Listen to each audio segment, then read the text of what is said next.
Good morning to Dr. Hema Roshani and all viewers. I am Fazil Rahim bin Kisuhaili from UTMSPACE Kota Kinabalu.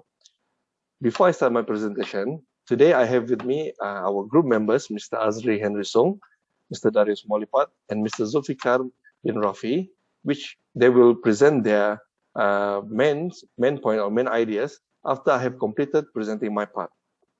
So today we are going to explain briefly on our topic, which is the challenge of online teaching and learning during COVID-19 pandemic.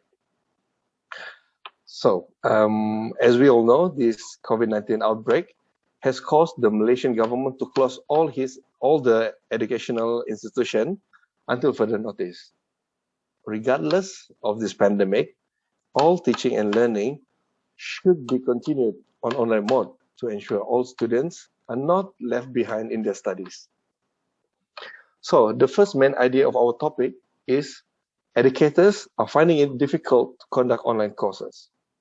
Firstly, the main obstacle for educators or teachers is the lack of infrastructure and teaching aids. Secondly, not all educators are well versed in computer skills or ICT technologies. Furthermore, most of the teachers have moderate willingness to use teaching technology-based teaching and learning, which why they prefer to do the traditional teaching face-to-face. And lastly, the poor internet connectivity in rural school, especially in Sabah, also causing difficulties to teachers to conduct the online courses. Going to the main idea number 2, our second idea is the difficulties encountered by students in online classes. These the main issues that students experience are inadequate internet access and insufficient broadband data. Even with the free internet data, it's still insufficient to engage in online learning.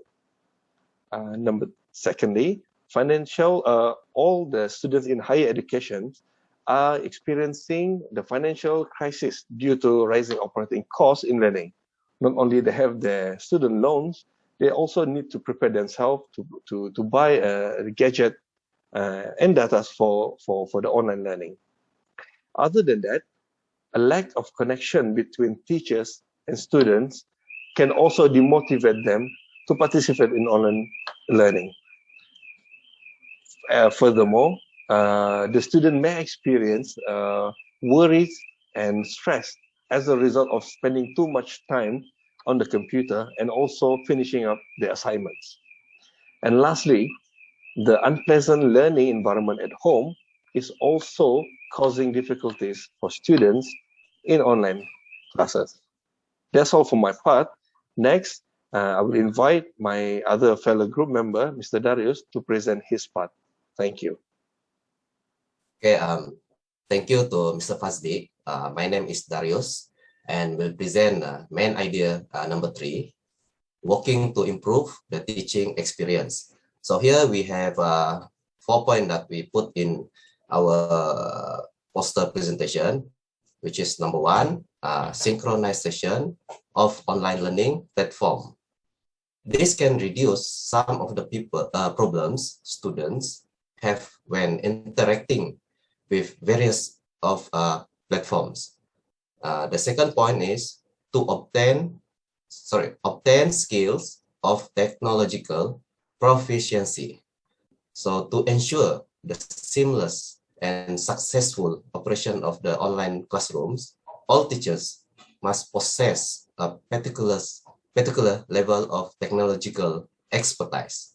Point number 3, utilize existed online teaching materials.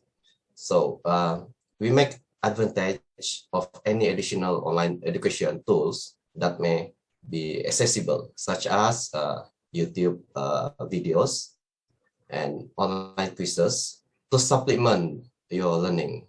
And the last point is get equipped technically in online teachings. So if enough preparation and outlining are done, students will be better prepared technically for a successful teaching approach. So I think that's it from my part. So I pass to the next presenter, Mr. Zulkifli. Thank you. Thank you, Mr. Darius. My name is Muhammad Zulfikar bin Rafi. I will present the main idea number 4, which is improving student learning experiences. There are few ways to improve student learning experiences, such as firstly, utilize a pre-recorded lesson in Google Classroom and YouTube. Secondly, conducting interactive online learning. Furthermore, students more self-control and depending on individual talent. Lastly, family encouragement and support also can improve student learning experiences. That's all from me. Next, I will pass to my other member group, Mr. Azri. Thank you. Thank you, Zul. I'm Azri. I will do the presentation for main idea number 5, which is the government and educational institution have also taken initiative to improve online teaching and learning. In terms of strategies to increase subject matter knowledge, the school and university should organize more training session to prepare educators to be more successful in providing online learning content. The Ministry of Education also produced digital textbook for all primary and secondary teachers. Online teaching and learning session lesson are also designed using synchronous and asynchronous techniques, complemented with diverse learning resources. Because education is everyone's duties, the effort of Minister of Communications and the business sector to establish the educational television channels demonstrate the community's commitment to the education. While establishing online teaching support group can also assist in providing rapid assistance for online teaching and learning. The introduction of education continuity techniques has helped to the continuity of teaching method throughout closing school. Flexible learning schedule and pedagogies, as well as synchronous and asynchronous online teaching and learning, mass media participation, and digital learning communities for professional development have all been adding value in the techniques that has been adopted. As for mental health, psychological services should be provided at school and college to help students deal with emotional and mental issues related to the online learning. In conclusion, we agreed with our belief that teaching and learning during this COVID-19 pandemics have a substantial impact to all stakeholders, including teachers, students, parents, learning institution, and also the government. It also understood that students may or not actively participate in the online classes, but nonetheless, teaching must continue. Students, on the other hand, should participate in and attend class as much as possible.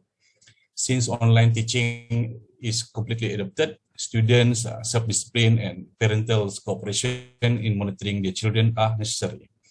Other than that, we also as a community must support the initiative by government to launch this